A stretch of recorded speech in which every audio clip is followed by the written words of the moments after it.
Buttons. Okay, I think we got everything streaming now. I hope so. So welcome to SLAN podcast number 2, and we are sitting here at the beautiful St. Aubrey Airport. We're on St. Aubrey South, so if you're out and about and want to come by and take a look at the airport and sit in on the podcast, you are certainly welcome to do so. We've got a pretty good agenda going here. We're going to look at some things that's going on. We're going to get a report about St. Aubrey Airport, hopefully.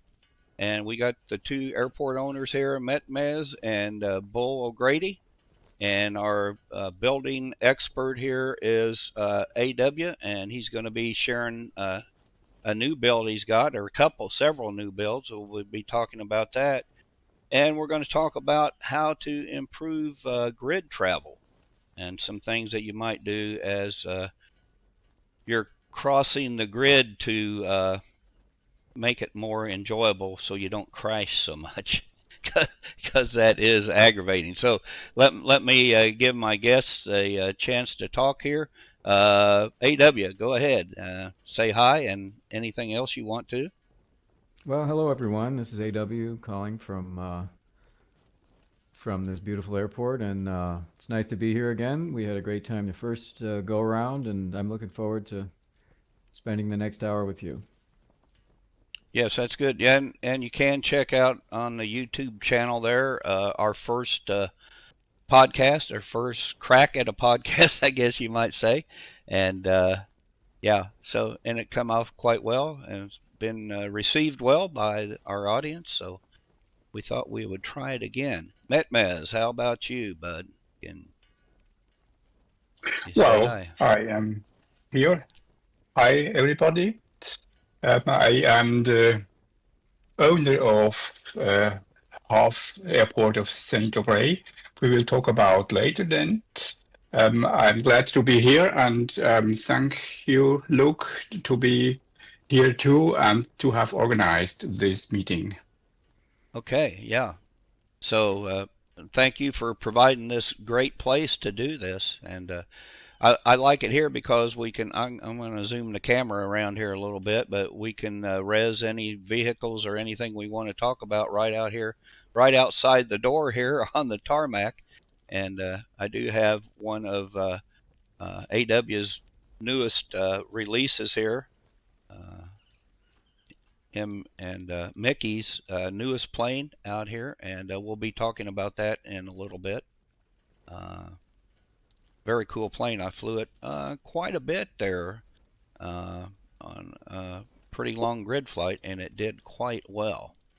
So well, it's good to hear that. Yeah, it did. It was really nice. Bull, I don't think Bull's got in the audio yet, so we'll wait here and give Bull a chance to say something when he gets in. I'm going to push up the topics here on the screen. We got if there's any special events, if anybody knows that's listening or watching knows of any special events that I'm not aware of, I don't have any on the list right now, you might send them to us here, and we'll talk about it here in the show. We'll let Metmez and Bull tell us anything that's going on here at St. Aubrey.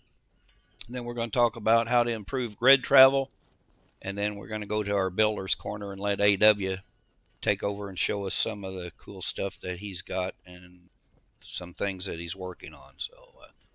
So let's go. So maybe you all are aware of any special events going on in the aviation community. I don't know of any myself right now. No? Well, nothing's coming to mind. Yeah. Sort of trying to recall if anybody mentioned a special event in aviation in particular. Yeah. Not really. There's not a lot of them, mostly air shows, I think. And of course, we have the weekly grid flight with the Skyward Flying Club. They do a grid flight every Saturday, I think. and at least 3 Saturdays a month. I'm not sure.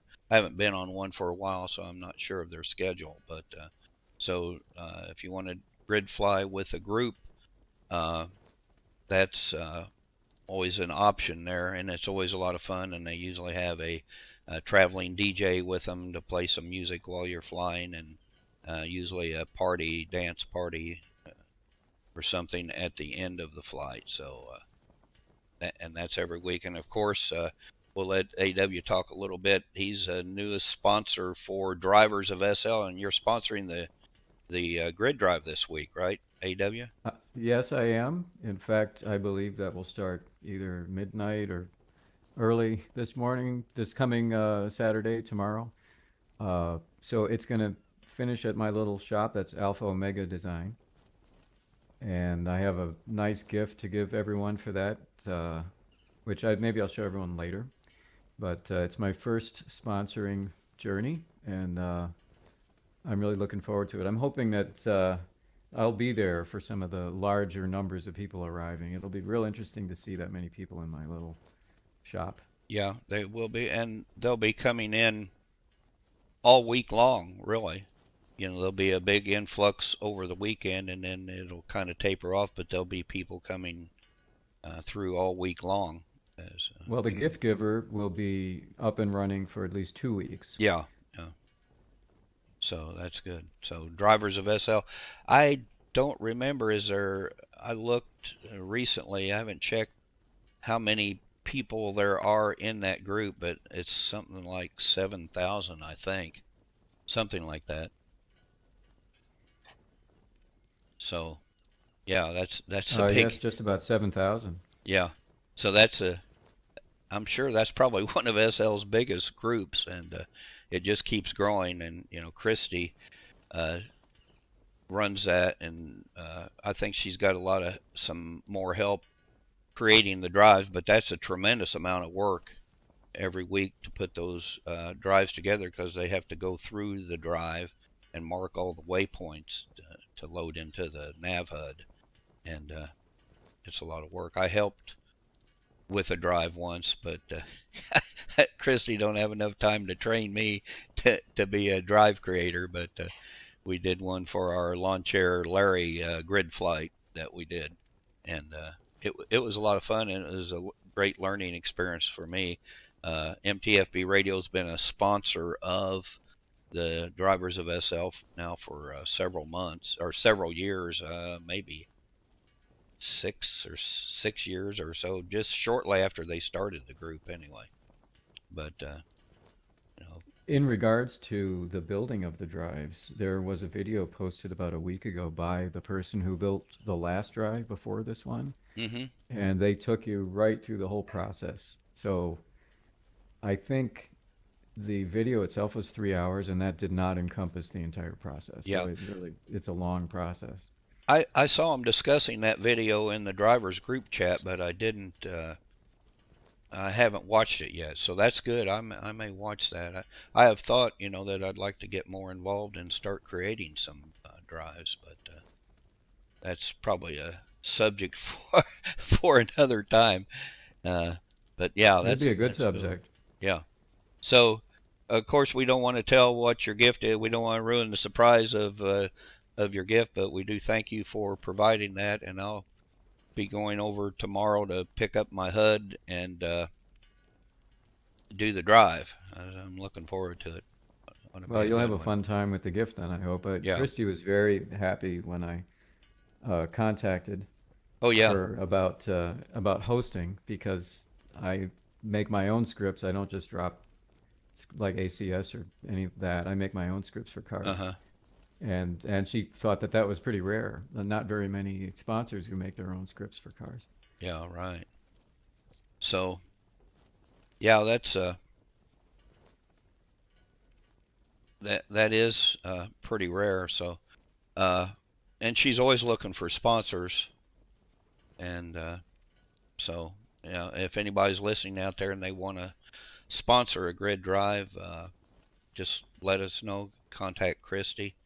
And you can pick up the drive HUDs at the Drivers HQ, there's like a file, I think it's a kiosk now. They used to have like a file cabinet you clicked on, but if I remember Yeah, right, the they main got, one is a thing that looks like a vending machine now. yeah, they got like a kiosk vending machine type thing, and you get your drive. I don't know. It's been a while since I've done a drive, and not sure. So anyway, I'd done many of them before, so looking forward to this one for sure. So that's nothing going on new with GTFO that I know of. Have you heard anything recently about GTFO? There Nothing. is a possibility of sort of a new version of GTFO that people are talking about, but there's no talk about when that will happen. Yeah. Okay. Yeah, I heard something about that, and I just wondered if they were still working on it. I hadn't heard anything recently, but Well, that's based on the information that I get as someone who makes cars that are GTFO, um, it looks like they are changing some of the not the requirements, but their policies regarding what the criteria is for how many units a thing can carry and stuff like that. Like oh, that may not change in any dramatic way, but I think they're simplifying it a little bit. I see. But don't quote me on that because this is all, I think, very new. So it may just be concepts. Okay. Very. And I did hear. Now that you mentioned that, I did hear some discussion about that before, and that's always a topic of discussion, I think, about how they rate the vehicles and what they can carry and everything. Important part of GTFO as well. Uh, but yeah, so G, I mean, I saw a change if you look back at kind of the history here of traveling the grid, whether you're doing it in a plane or a boat or uh, land vehicle or a horse or whatever you were doing. Uh, you see when GTFO came along and drivers of SL, well, now all of a sudden we have a reason to go from point A to point B, and it just caused the whole vehicle industry to explode, I think, and people uh, started actually getting out and traveling places, not just teleporting, but actually driving from sim to sim. So that made it. Linden Labs, I'm sure, is appreciative of all the work that those folks, the GTFO creators. I think it was Rez Gray created GTFO, and he sold it. I don't think he's involved with it at all anymore. And of course, Christie created, and some others created drivers of SL, and those have. I don't think that. I mean, if suddenly Second Life became something without vehicles, I don't think I would stay. Vehicles actually, I think, are the one or two or three most important of the one or two or three most important things for me in Second Life. Vehicles are right up there. Right, yeah, same with me. Uh, I I'd been in Second Life for about a week, maybe 2 weeks before I got a helicopter and started flying it. And of course, cars were a little longer, buying ground vehicles, but yeah, so I started flying, and I didn't have any clue what I was doing, and I would just take off from my parcel and just fly across land until I crashed or something. And then I discovered airports and started trying to fly from airport to airport. And so yeah, same with me. Now, I've met a lot of people, and we do Relay for Life. We have the Fly for Life team. So that puts us in touch with a lot of people that aren't involved with aviation or driving or anything like that. And we find a lot of people that's never been in a plane here or even driven a car here, and so it's a great opportunity for us to introduce them to that. And I've met some people who are years old. You know, they've been here for a while, who didn't even know that there were vehicles in Second right, Life. yeah, yeah, I know that I think the thing that got me started, there was near my parcel. And I did have a boat, and I was out in my boat, and I went by a house, and it was a nice big house, and it had a helipad up on the roof of it, and a helicopter was sitting on it. I thought that is the coolest thing I've ever seen. I want to get one, so I did. Set me up a helipad at my house and everything. That's how I got started flying. Of course, then learning to fly a plane was a little more difficult, but I started buying planes and things. Okay, let's take a look at Go ahead. Yes, Bull is still to try the connection with voice. It doesn't work. It doesn't work. So I will start to talk about Saint Aubrey. We are staying here at Saint Aubrey Sud. This is the southern part of Saint Aubrey. And Saint Aubrey is one of the most beautiful airports in Second Life, as visitors keep telling us. And as you know, Saint Aubrey consists of 2 sims. This makes it a medium-sized airport. The original northern part has the runway and a marina with direct access to the sea. And in the 5.5 years of its existence, we have counted around 57,000 visitors.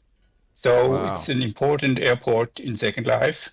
And visitors are telling us that they love to come here, to go around, to have a look, and they are happy, I think.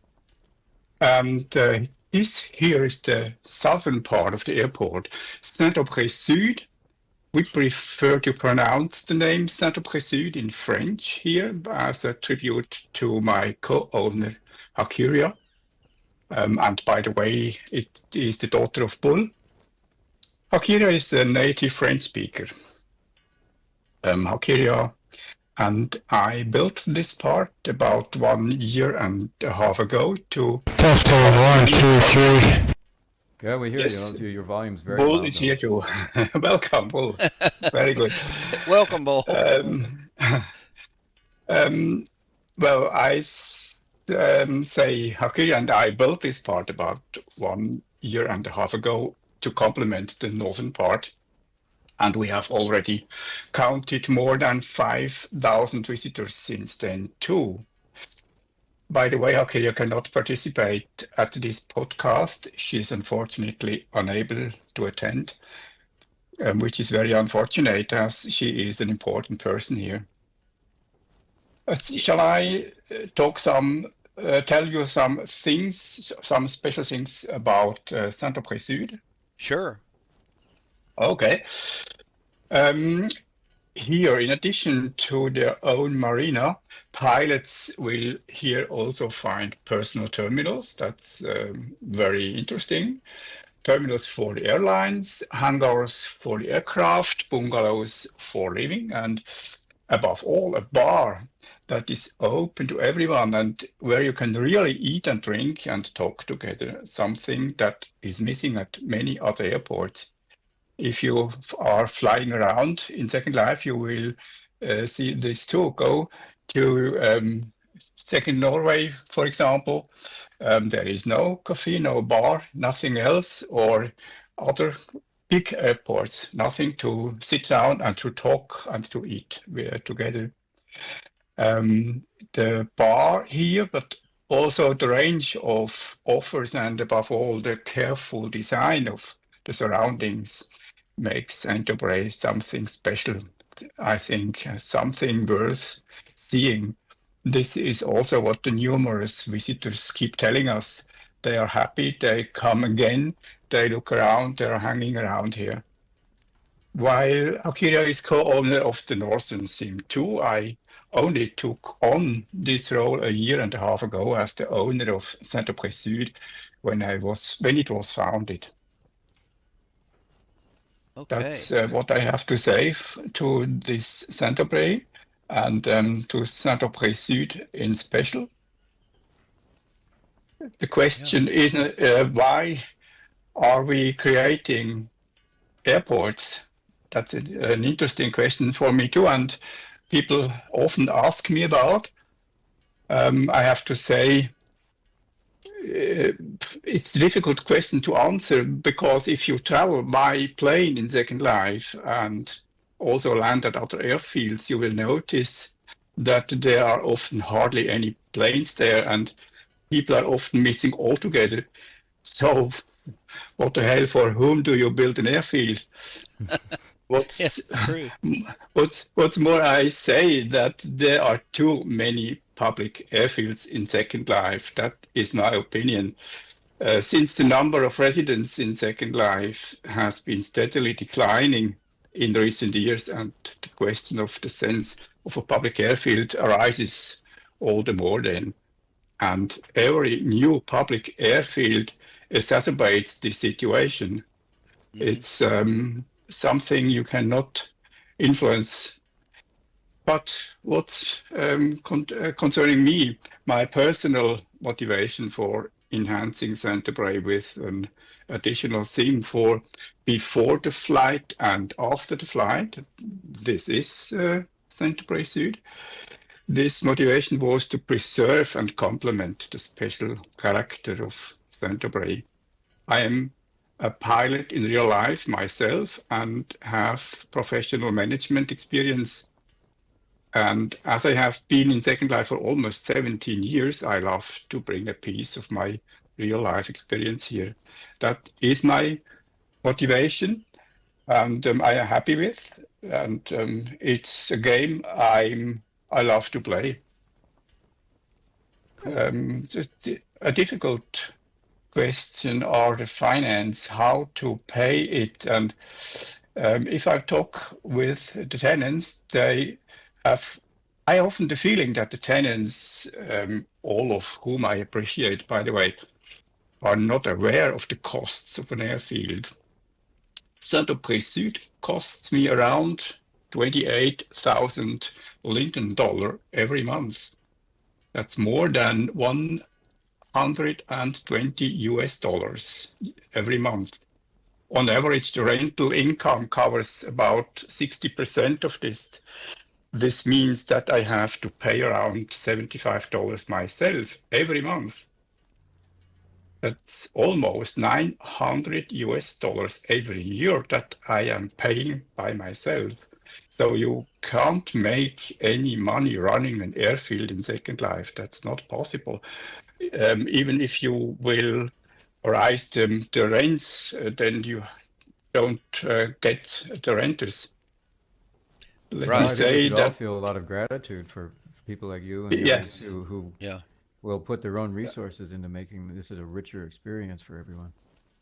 yeah, Yeah. I have, of course, I own Gencel Airport, and mhm. I have about one and a half regions now, a little over one and a half regions, and I'm paying 275 a month, US dollars.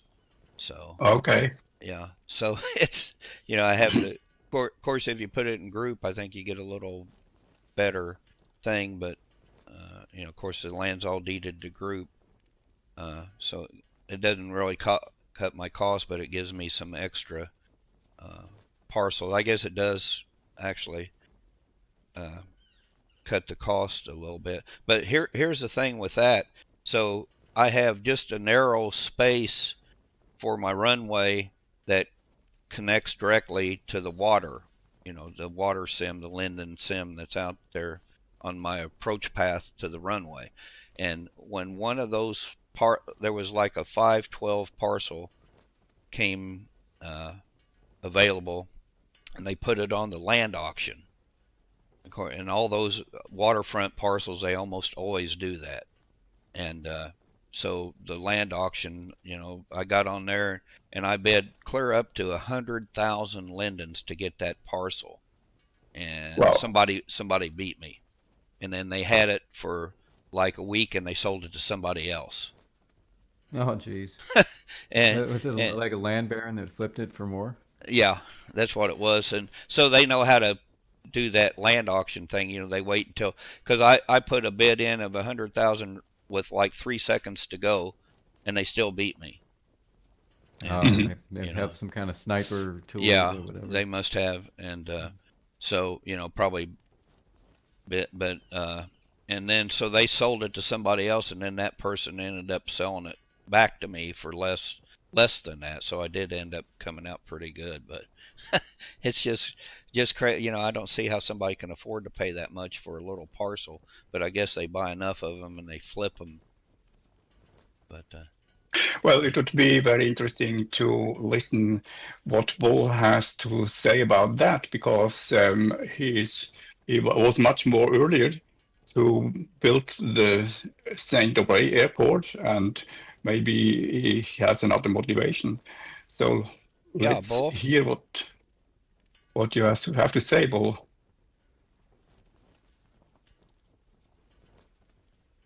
Oh, can you hear Am me? I on? Yeah, Yeah. Yes. might cut Am your I volume on? back a little bit. Yeah, you're on.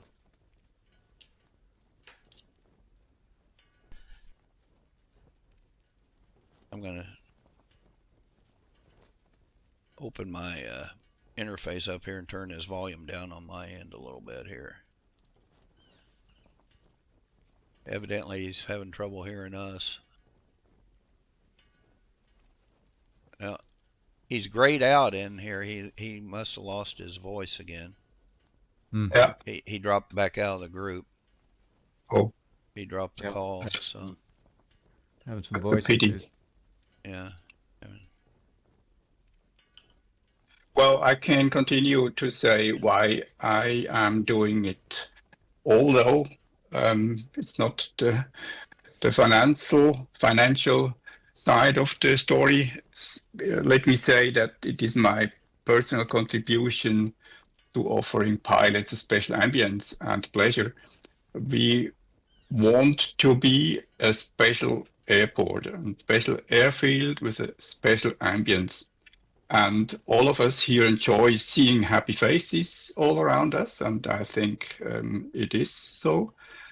And we also place a high value of helping each other and maintaining fair and Testing friendly 1, 2, relations. 3. Yes. Ah, hello, Bull. It's good. We hear you, Bull. Can you hear us?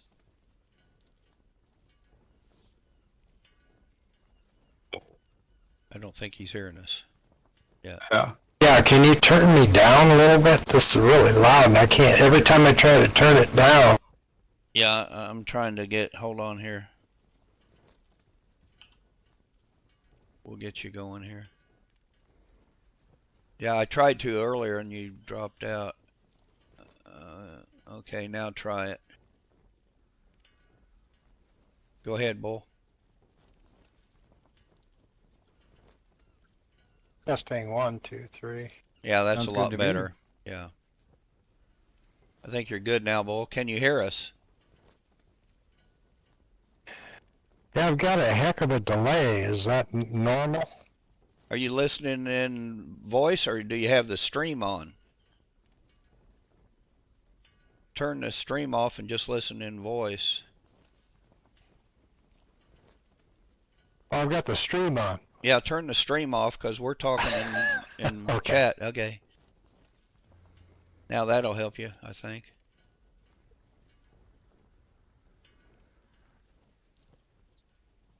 Okay, so Bull, anything you want to tell us about St. Aubrey and your involvement here, and contribute to the conversation here about cost and whatever?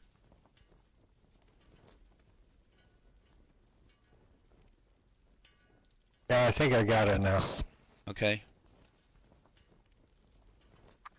So Yeah, I did. go ahead.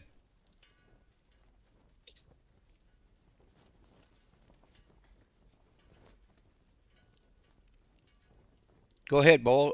talk to us about St. Aubrey and anything you want to say about it? We were talking about the cost of airports and things like that.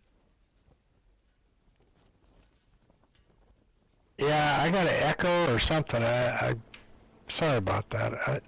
You sound okay here. You're still a little loud, but I've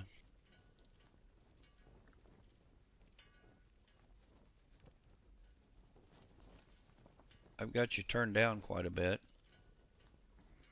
What I'm doing is I have YouTube muted. Yeah, I and I'm still just, hear like two voices here.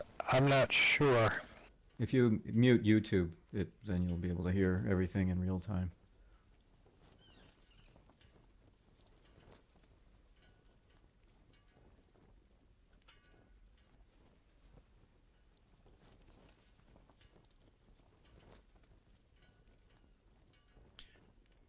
This is live and unedited, so Second Life's going to be Second Life, you know. So This can is you the hear us now, unedited Bo? version. Yeah. Hey, this is our real Second Life. This is what kinds of things we deal with all the time.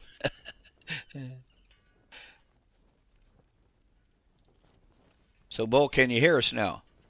Yeah, I've got YouTube completely off, but I've got two different voices. One's, I don't know, hang on.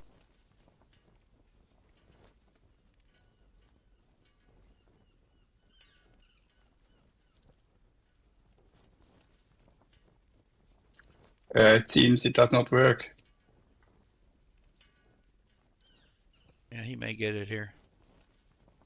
We'll give him.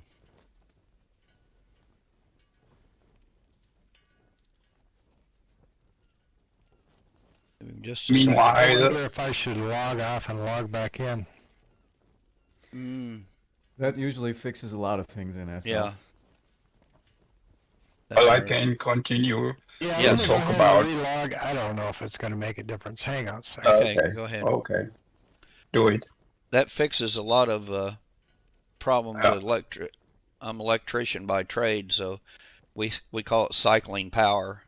So that fixes a lot of problems when If only you that cycle worked on power. musical instruments. Yeah, yeah. So is it the instrument problem or the musician problem? Well, it depends on the type of instrument, I think. But with my instruments, it's almost always the person between the brain and the instrument. There's something that, the person sitting between the chair and the keyboard is always the issue. Well, with music, it's almost always like that too. Yeah, yeah. I don't see how you do it. It's a lot of things to remember, hand-eye coordination and all that stuff. Well, you do it and you just keep doing it, and then once the decades mount up, you don't really have to think about the coordination. You build up the muscle memory and all, and it works.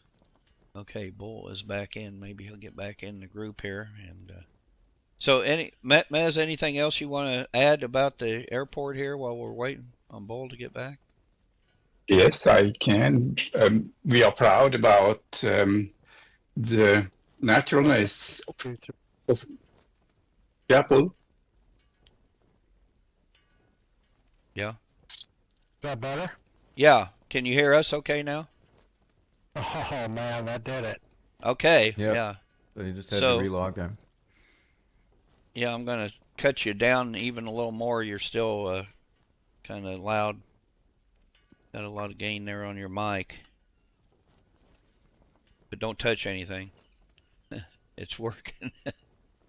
So, Bull, go ahead and talk about St. Aubrey, and I guess you heard our conversation about the cost and all that stuff. So just say anything you want. Yeah, I don't. How's that volume? Is that all right? That's better. Yeah. Yeah, if you want to turn me down a little bit as I'm talking, that's cool. Yeah, I'm sorry. I wanted to be here earlier, but I was at a DJ gig over at Rock. Okay. But yeah, boy, I don't know. Is it 2019? I think we've been around here since is when my ex-wife, Kess, and I opened St. Aubrey's back then. We kind of modeled it after St. Martin, which is no longer around. Sorta. Mm-hmm. It's not really like St. Martin, but it sorta is. That was my thought initially, anyway. And our daughter was named Aubrey, so we named it St. Aubrey. And there actually is a St. Aubrey. We didn't know that at the time when we named it, but it's there is one. Cool. But I In think the there's Virgin saints for Islands, or- everything. I don't know. Mm. But yeah, we started, Kes did a lot of the work. We just go around all the time tinkering, looking for little things that are crooked, trying to fix stuff. It's kind of fun, With the rentals, it kind of offsets the price. It's like owning a club, though. You're not going to make any money. I'm not sure any of the clubs make any money, but I don't know. It's not about making money. Right. Yeah. If it was, we wouldn't be doing it, would we? Right. The owners, this estate, the estate here is a huge estate, and they're really good about making sure all the skies are open, and they're just fantastic. Anyway, they had at one time, they had all the airports limited. The only one was over at Fiji. I think you know where that is. Right. Yes. That was the only airport at that time, and they wouldn't let you create airports back then. And so they came out one day, this property came open, and they put out a message if anybody wanted to open a sanctioned airport through the estate. And I jumped on it back Yeah, then. I would have too. Since then, though, they've opened it up a little bit. Mm-hmm. They kind of regulate.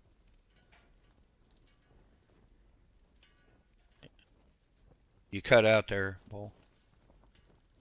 Yeah, they opened up the airports. There's a few more now. I think they're all private.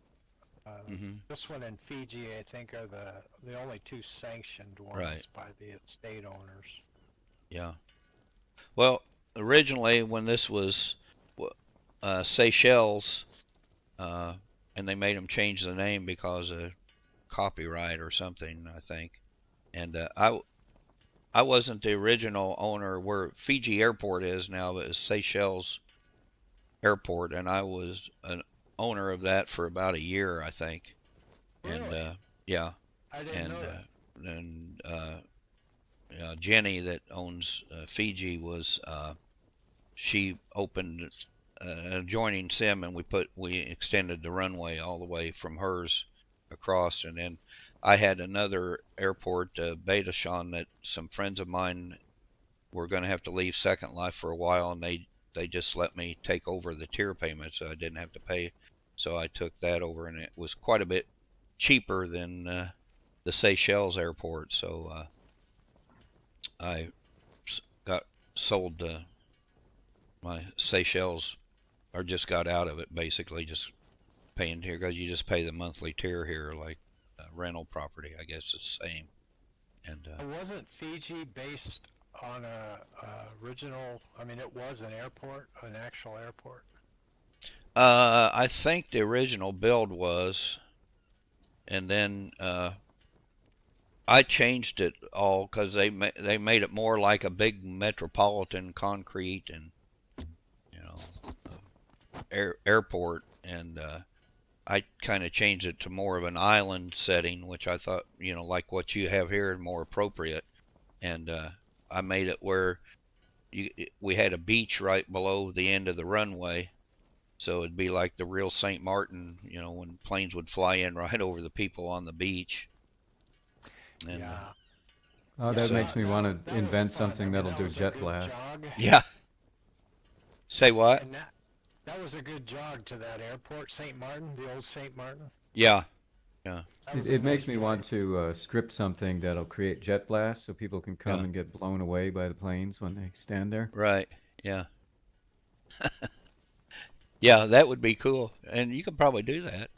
Yeah, you could, sure. Just it'd be like a gun with physical. Yeah. So, boy, anything else you want to add? We're going to have to move on to our next topic here, but No, go ahead. If I remember something or think of something, I'll jump in.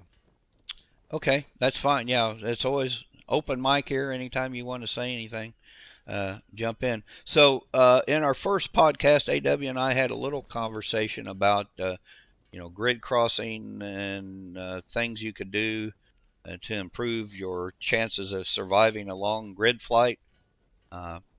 And you guys are gonna have to listen to the audio stream here. I'm gonna play a audio clip that I have, and then we can discuss it. So I'll wait because there'll be a delay from when you hear it when it ends on my end. So let me get set up here to start it. And this is how to improve grid travel is what I titled it, and I made it. I hope it's going to load in my player now. I played it about 10 times to make sure. Yeah, there it goes. And I used the voice is AI generated. It's not the actual person's voice, but I got this from a SL, the blog or the wiki, SL wiki post, I guess it was, about grid travel. But I find it very interesting, and I've played it several times on my radio stream for drivers of SL. So I'm going to key this up and sit back if you got your land stream going, or I guess you probably hear it on YouTube as well. So here we go. The following step-by-step process is by Clyatina, Professional Cynic, posted in Second Life community forums on November 29, 2017. Sim crossings are generally bad, as SL is really bad at handling them. This is a server-side problem inherent in the sim-to-sim transfer process. This is the process. 1. The sim you are on bundles up the current state of your inventory, every parameter of every face of every prim of every object you wear or have in inventory, the current state of every script, every memory variable, the whole damn thing. 2. Your inventory is fired at the asset servers. 3. You are fired at the target sim, naked, bald, and roofed. 4. The target sim decides if it wants to accept delivery of you. 5. The target sim sucks down your total inventory state from the asset servers, and tries to figure out which bits of it are supposed to be attached to you. 6. The target sim starts up any scripts in the stuff that's been attached. Cue massive lag spike as your script CPU time goes up about 900% for several seconds. 7. Congratulations, you have arrived. So, it goes without saying that this is a complex process that happens at every region crossing. We cannot change this process, but we can do things on our end that will make it smoother and reduce our chances of the dreaded crash. Thank you, Clyatina. That was very informative. Now, here are some tips to improve your grid travel. Descript, descript, descript. The fewer scripts that have to be transferred at a crossing, the better your chances of survival. Many people move around SL with hundreds of scripts attached to their avatars. You are already dealing with 20 or more scripts in a given vehicle and another 30 some if you are wearing an NAV HUD. Pick a vehicle that is scripted with region crossings in mind. Reduce draw distance and graphic quality. Slow down at region corners. Try not to cross exactly at the corner. Move to the right or left and take each crossing slowly. You'll feel the bump when the crossing is complete, so wait for the first one before you proceed to the second. Thank you for listening. We hope this helps to make your grid travel more enjoyable.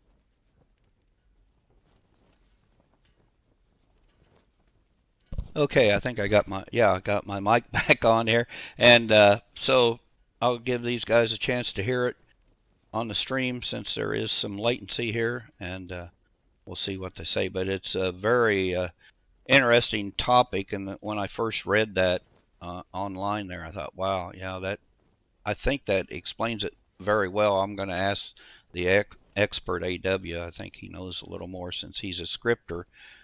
If what she tells us in that clip was accurate, but yeah, it's a lot of people don't know that this happens, and most of the problems, not all of them, but with lag, are client side, I think. So that means it's on our computers.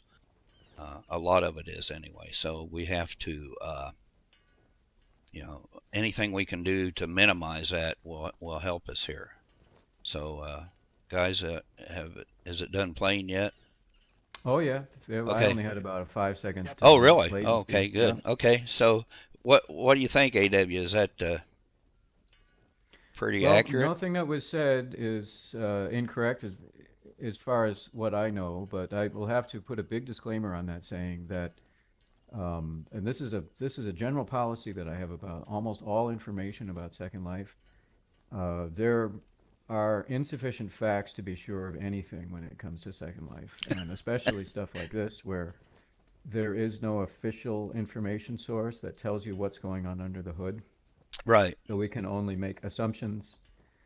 And so I agree that it is at least partially a client-side issue, but we all know that the servers vary in their abilities to handle That's whatever true. the load is. That's true. So in What do you addition to, think go ahead. of as far as either SL, the Linden's viewer, or Firestorm? Is there any one particular? Do they make any difference crossing sims? I don't have enough viewers to know for sure, but what Yeah. I can say between the two that I use, Firestorm crosses better than Alchemy. Alchemy is about the same as the SL viewer, and Firestorm is better for me. That may just be because of the way I have my Firestorm configured. But this is just for me, and I have heard other people say the exact opposite, so I would very much hesitate to make any conclusions based on that. Yeah, I don't know. I've used Firestorm since I started, 10 years ago, but, the new version of Firestorm, has everybody downloaded that yet, or are you still using the... I'm avoiding it. I still have Yeah. the last of the pre-PBR versions, which runs a lot better. I've got Yeah, the new me- one on a different computer. Me too. Me too. I And have I the tend to, I have to use both because some of the products I make have PBR, but generally Yeah. I use the old version. I have the PBR, but I don't think I have the latest version of it. But I'm on the PBR, and it has worked okay for me for the most part. I think I've had a few more crashes at region crossings. I know when AW and I did the flight challenge there, I crashed a few times. Yep, there was a Which- few times when I had to stop the plane and do a little teleporting so we could Yeah. get there. So, and that hasn't happened to me for a long time. So, don't know what the problem. There's so many, like AW says, there's so many variables that it's hard to pin it down or say one thing works better than the other. I think, it's a lot Well, of I mean, it's there's a personal few preference. There's a few things I would add to what was said. I would add that script time matters a lot more than script count. Yeah. From my own experience, you could have something that has 60 scripts in it, but if they don't use much script time, then that's what matters. At least in my experience, it's script time that makes the biggest difference. Right. But another thing that wasn't mentioned, which I would definitely mention, is, and I want to qualify this statement with an opinion. I have it's very controversial opinion, but my opinion is that most of the information that we have now is in some way, or at least in some percentage, misinformation. It's not intentional, but it's just people have learned, to believe what other people have said, and there is no definitive authoritative answer as to whether it's a fact. And one of those things that people believe is that mono is faster than non-mono. And if you're in a single sim, I believe this is true because it does use memory more efficiently as far as I know. But the downside to mono is that, now if you remember what they said in the audio that you just played, you have to load all that stuff in really quickly and reload everything into memory every time you make a crossing. So imagine doing that 100 times. That's 100 Right. different computers where you have to load into their memory everything that you're carrying with you. Well, every one of those mono scripts takes longer to load than the non-mono scripts for two reasons. One is that it's just how mono was created, and the other one is that they can be quite a bit bigger because the non-mono scripts are limited to 16K. The mono can be as big as 64, and that's one of the biggest issues with planes and cars. I can tell immediately the difference when I click that mono button. If I'm writing a script and it's small enough that I could do both, and I switch it to mono, it doesn't work as well. And it works great in a single sim, but as soon as you go over the crossings, it slows you down. So Okay. I try to undo mono in just about every script that I can in an aircraft. So explain to us non-scripters what is mono and non-mono. Well, very quickly, the scripts are written in a language called LSL, which you Right. write, and it's relatively easy to understand for a human being.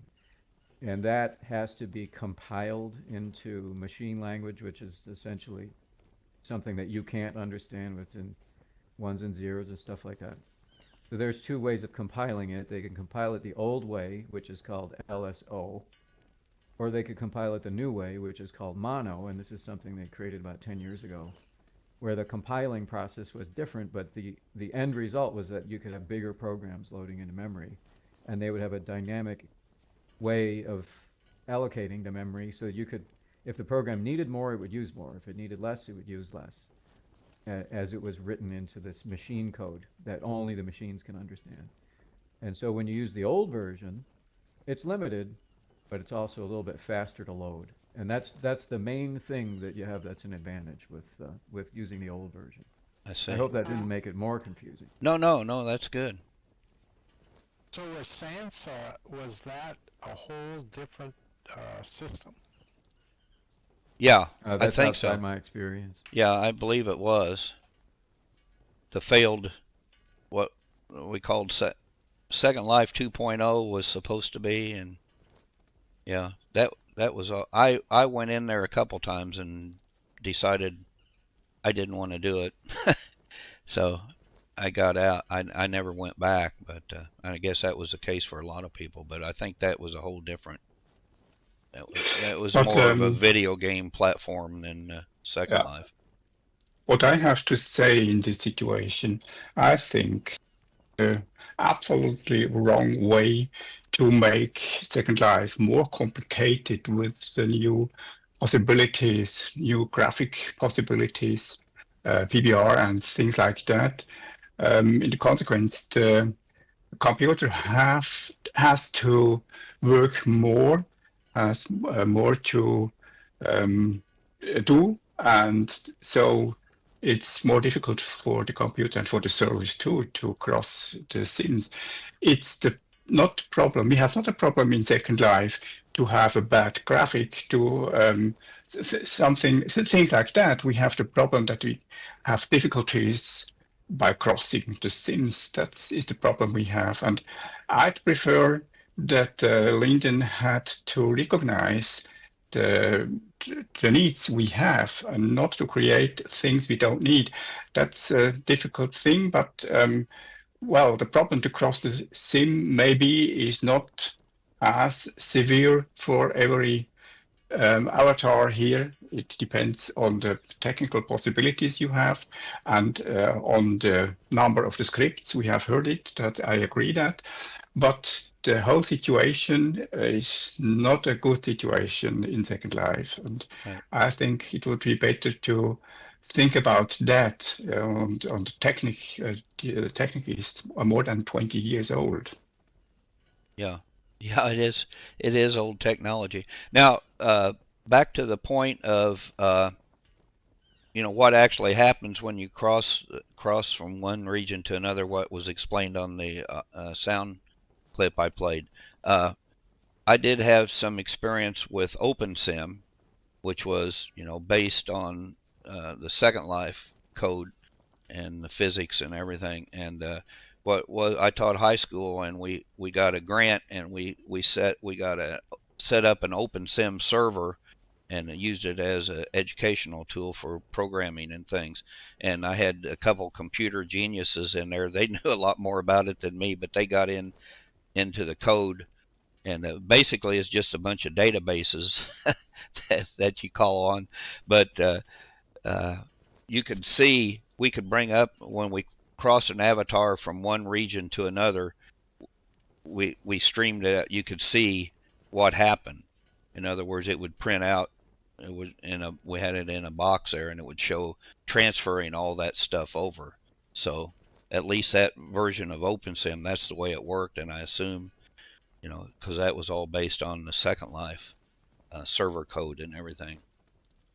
It's all baggage, the more baggage you carry from each location, then the longer it'll take for the various databases to grab whatever that baggage is that you're carrying with you. So, but then it also has to get rendered by your viewer too. So one of the things that we're dealing with now is there's a lot of 2K textures. Yeah. And if there's 1,000 2K textures in the next sim over, that's going to affect your FPS very much. That on your end. That's a good point.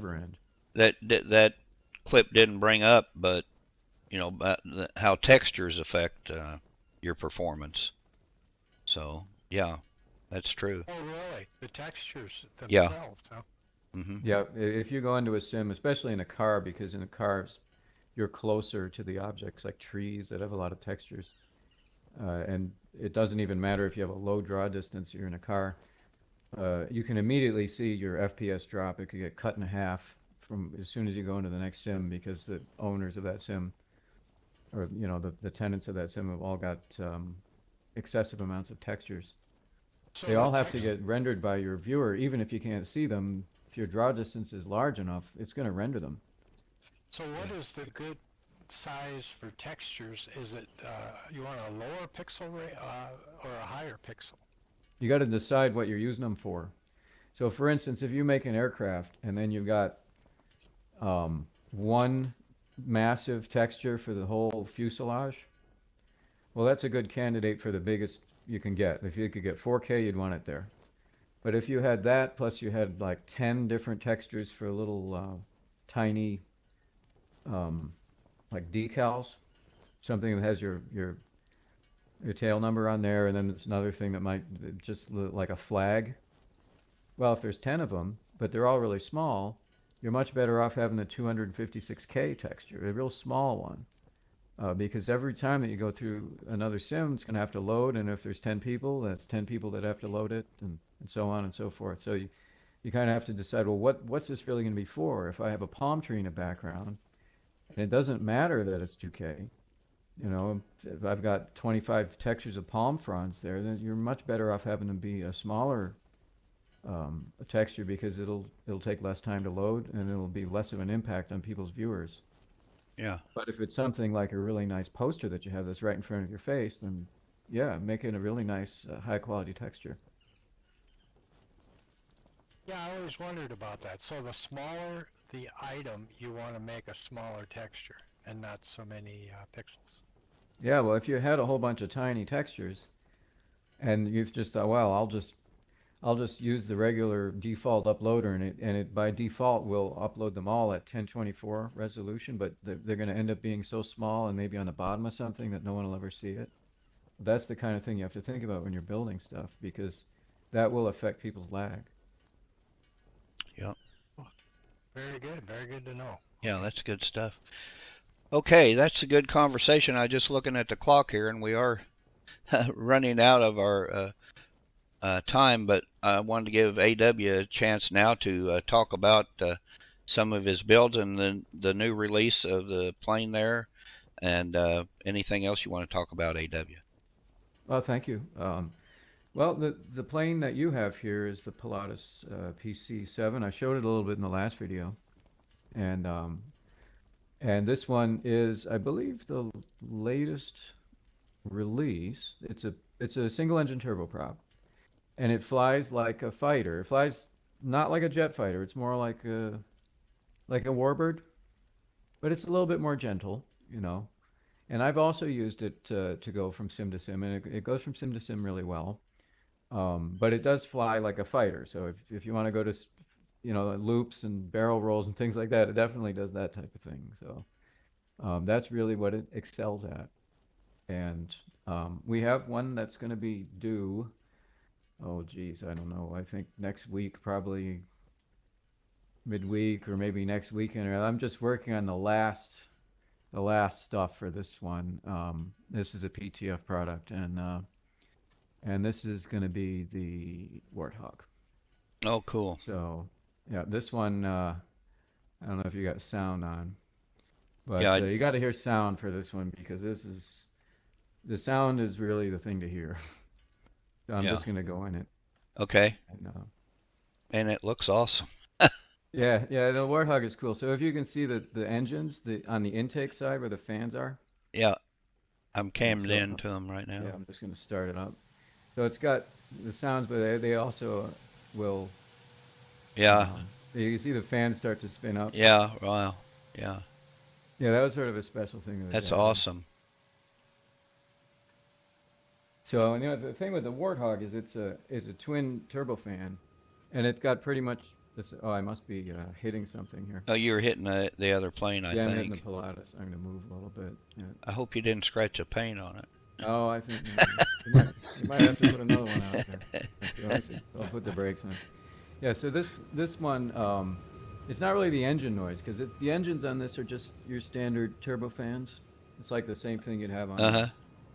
On like a Canadair, like a regional jet, so. But what you really want to hear with this is what everybody wants to hear, which is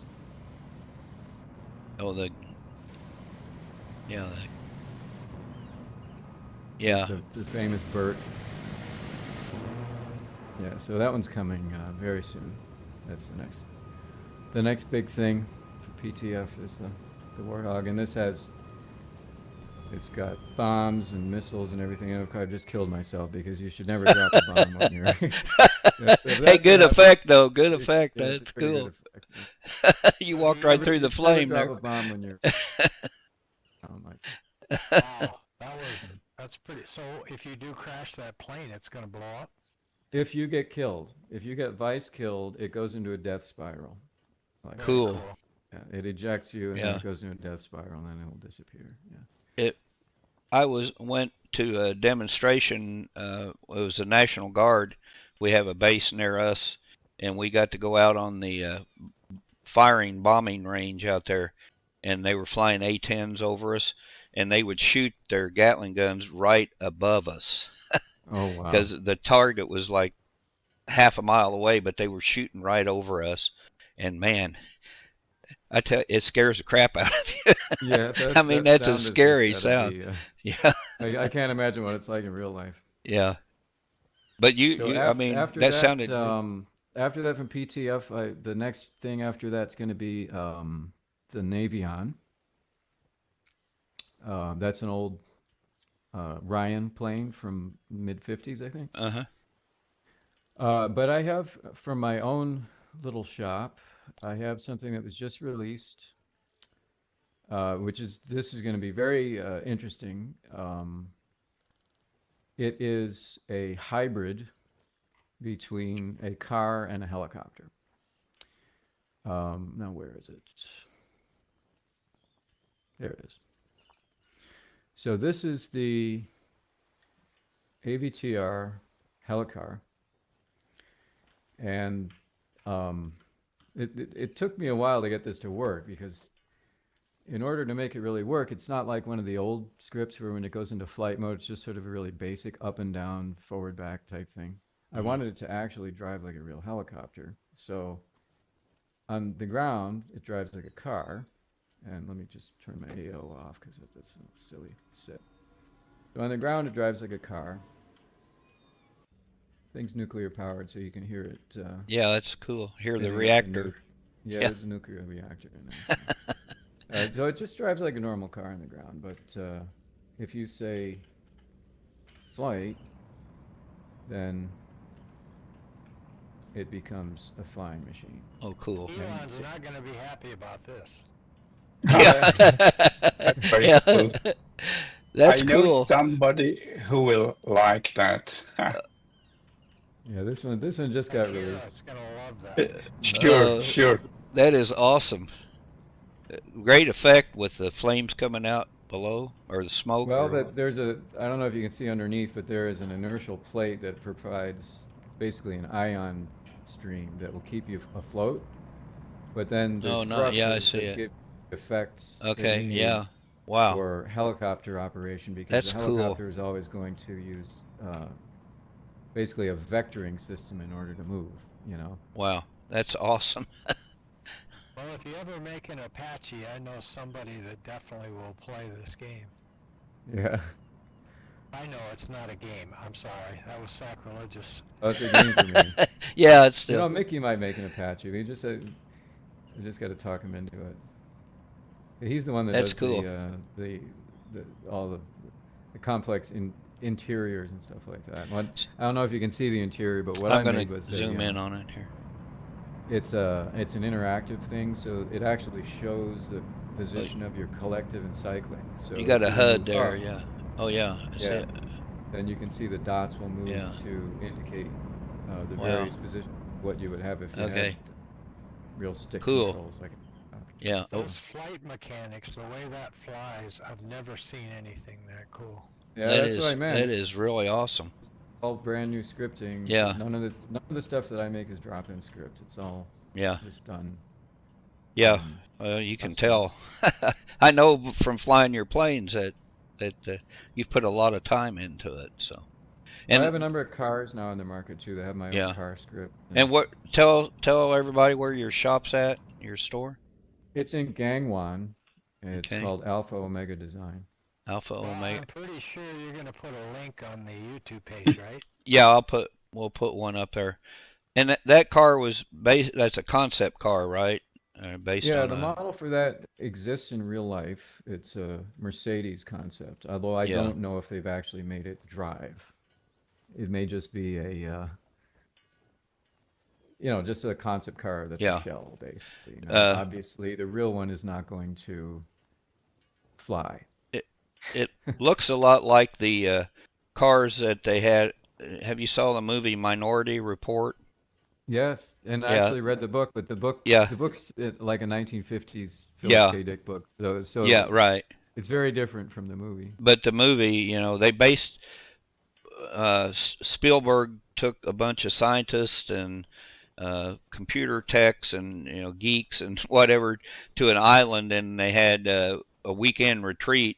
And he asked them the question, what will the current technology we have look like in 50 years? And so that's, if you watch that movie and just focus on all the technology they show, I think they hit it pretty good. Of course, that was made in 99 or 2000 when that came out. So, we're halfway there. The And Tom Cruise movie. yeah, and Yeah, but the car, because he goes in the has a fight in the in the factory where they're making the Lexus cars, and he has a fight in there, and then he ends up getting trapped in the Lexus car, and they thought they had him, and they go to he comes out of the paint booth in the car and then drives off in it, and it looks a lot like that car. But anyway, anything else anybody'd like to add before we close here?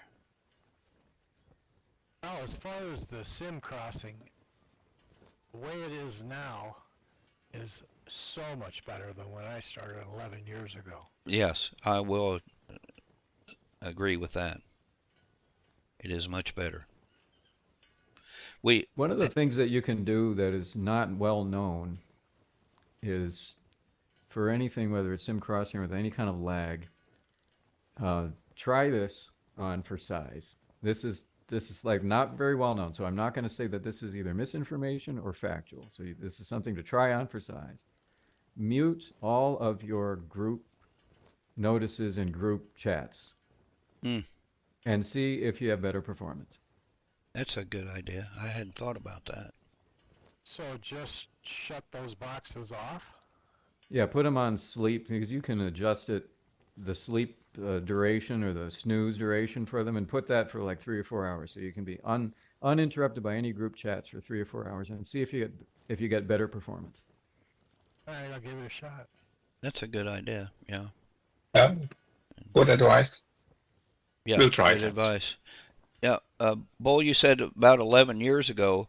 That was about the time when they introduced mesh, wasn't it? And remember, there was they had a problem on the servers, and you could hardly go from one region to another. And the aviation community and the sailing community were up in arms. Most of the sailing community was ready to quit because they couldn't, they couldn't sail a boat from one region to another. And it was somebody, after about a year of that, somebody found what I forget what it was. It's a pretty simple problem, but they was able to fix the code, and it improved greatly. Oh yeah, I can remember. Remember that? It seems like there was a couple times that it was almost unplayable. I mean, you could stay Yeah. in your sim, but as far as sim crossings, yeah, I can remember. That's been a while ago though. Things have been Yeah. pretty darn good actually. I just took Yeah. a flight down to what's that airport? Oh boy, over by Snow, only farther. It's Oh, a yeah, great airport. The grass runway airport back there. Yeah, I've got. That is Oh, the one at awesome. the very end, the one that Yeah. has the little fire trap, or if you go too far, it starts a fire. Yeah, Yeah, that's. I think I did it. Say something. Yeah, I did a video on it, and I can't even remember the name of it. Not that long ago. Yeah, I've Yeah. been there. I Yeah. helped someone put out a fire there too. Oh yeah, cool. It's, Okay. That's a nice little jog. Yeah. Okay, we're a little bit over time, but we were. Jotnar. Yeah. We're a little bit over time, but we were a little late getting started, so we're going to do this again. Haven't set a date or time or anything, but guys, I've really enjoyed this. I don't really want to quit. It's a good conversation, and I'm sure we'll have more to talk about next time if you want to join me, that is. And we got a great location to do a podcast here. So Yeah, let's do it. any closing words? Yeah, I have to say a great thank to you, Luke. It was a great idea to create the podcast here at St. Aubrey. I'm very happy. Thank you for that. Thank you, Alpha and Omega too. It's was very nice to have you here, and I hope we can continue with that. Yeah. Yeah, Thank thanks you. a lot, Luke. I really appreciate it. Sorry about messing things up to begin with. Nah, you're That okay. won't happen again, though. Hey, it's Second Life. I mean, it's Second Life. So I'm putting the slide back up here. We're streaming live, of course, on YouTube and on the MTFB Radio in-world stream and web stream, and we're also on Zeno.fm, which is like a podcast streaming channel, and it's streaming live there now, but it should be, if everything worked all right, it should be available to listen to on demand. So if you want to listen to any part of it, you can go on Zeno.fm, Zeno.fm, and then just search MTFB Radio, and I've got several podcast radio shows on there that I did, but this one will be available, and of course it'll be on the YouTube channel as well. So Well, I think everybody who watches this is going to want to get their plane and come and land here because it's beautiful. It's like coming to Yeah. the Caribbean. yeah, it is, and it's just relaxing to be here. And we didn't really talk about the sailing events that they have here, but are you still doing sailing races every 3 times a week? Yeah, they still are, and they have a huge dedicated group. I mean, Yeah. it is quite the group. I mean, yeah, it's really something. And what's interesting is the way they sim cross. I mean, they got her down to a science, as Yeah. you would expect. Right. Yeah, and what's your group leader's name there? Sailing group?